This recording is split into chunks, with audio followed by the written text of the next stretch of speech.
Good morning guys. और आज का हमारा लास्ट टॉपिक है फ्रैक्शन का, फ्रैक्शन इन लोएस्ट टर्म। अब ये लोएस्ट टर्म होता क्या है, सबसे पहले इस चीज़ को ना समझ लेते हैं कि लोएस्ट टर्म होता क्या है। सही है।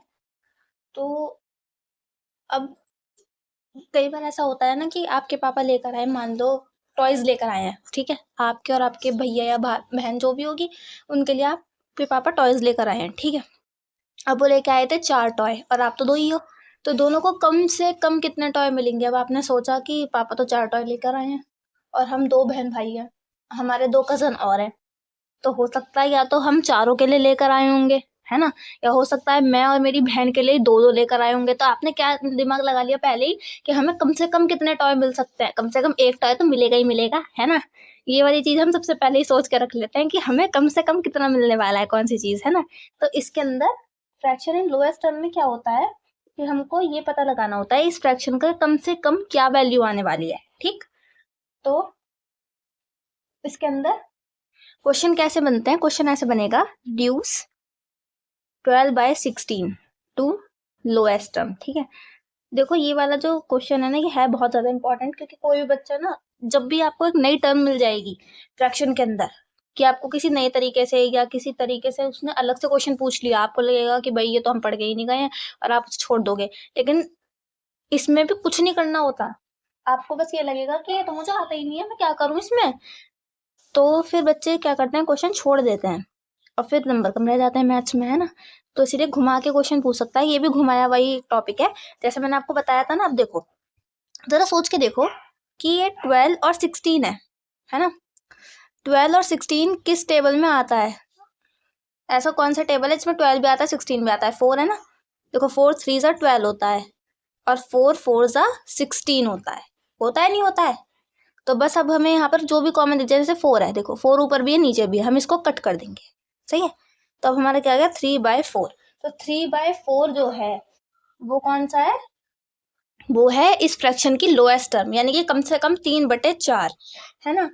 मैंने वही वाली बात बताई थी ना, कम से कम 1 टॉय तो हमें मिलने ही वाला है, वो वाली बात। तो कम से कम 3/4 तो आपको मिलेगा ही मिलेगा, सही है।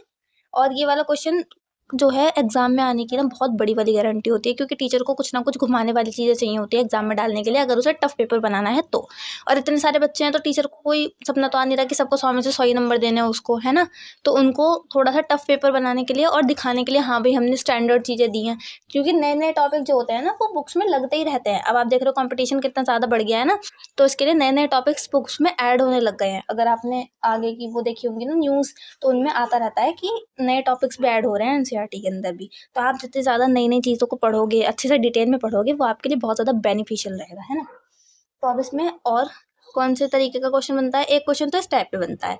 टाइप नंबर 2 क्या है इसकी, कि R 18/24 and 27/36 in lowest terms. अब ये क्या पूछना चाह रहा है कि क्या ये दोनों लोएस्ट टर्म में है, क्या इनका ऐसा कोई भी वो नहीं है, मल्टीपल नहीं है इनका। मल्टीपल क्या होता है कि जो किसी के टेबल में आती हुई डिजिट्स होती है ना, उनको हम बोलते हैं मल्टीपल। अब देखो 18 और 24 किस टेबल में आती हैं, 2 के में आती हैं, 2 के में आती हैं दोनों की दोनों। तो हम लिखेंगे 18/24 को 2 9 ज़ा 18 और 12 2 ज़ा 24 होता है ना। मैंने आपसे कही थी टेबल याद करने के लिए, तो आपने याद करोगे तो आपको पता होगा 12 2 ज़ा क्या होता है 24 होता है। अब यहाँ से 2 माइनस हो गया। अब ये 9/12 देखो, क्या ये 9/12 किसी और के टेबल में नहीं आता। अब देखो 3 और 4 एक साथ किसी भी टेबल में नहीं आते, तो मतलब ये लोएस्ट टर्म है, इसमें हम इसे आंसर लिख देंगे। लेकिन 9/12 भी क्या किसी और के टेबल में नहीं आएगा भाई। 9 जो है वो 3 के टेबल में आता है, 3 3 ज़ा 9 होता है, 3 4 ज़ा 12 होता है। ये देखो 3 4 ज़ा 12 मैंने लिखा था ना, तो यहाँ पर 3 भी कॉमन आ गया। लेकिन अब 3/4 किसी के टेबल में नहीं आता, ये हमारा आंसर हो जाएगा फाइनल। और 27/36 ये भी 3 के टेबल में आ सकता है, 3 9 ज़ा 27 और 3 की अगर 12 से मल्टीप्लाई करोगे 12 3 ज़ा होता है 36, है ना। 3 से 3 कट जाएगा। अब ये 9/12 तो मैंने अभी भी आपको बताया 3/4 होगा। तो इसने पूछा था हमसे R 18/24 and 27/36 in lowest terms, तो आप लिखोगे नो।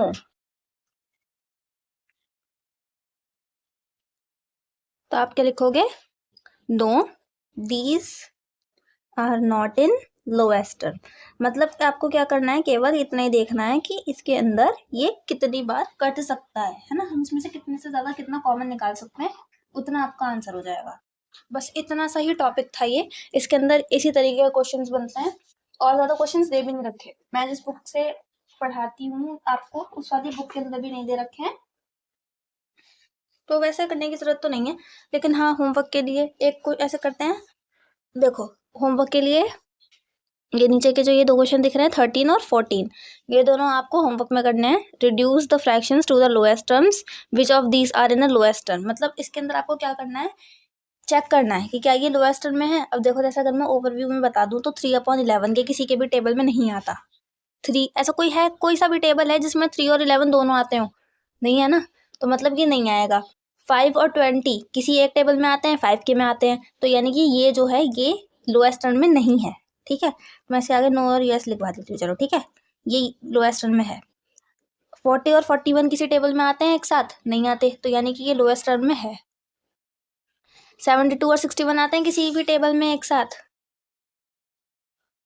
तो ये आपको अपने हिसाब से देखकर आप करना। किसी भी एक टेबल में ये दोनों संख्याएं आनी चाहिए, उनको बोलते हैं हम लोएस्ट टर्म। ठीक है, इसी तरीके से आपको ये वाले क्वेश्चंस भी करके लेकर आने हैं। आई होप आपको आज की वीडियो समझ में आई होगी। बहुत छोटी सी वीडियो है ये वैसे भी, क्योंकि ना ये वाला टॉपिक ही इतना ज़्यादा छोटा था, बस यही रह गया था चैप्टर में, तो मैंने सोचा इसको भी क्यों छुड़वाऊंगी, ये भी मैंने आपको करवा दिया है ना।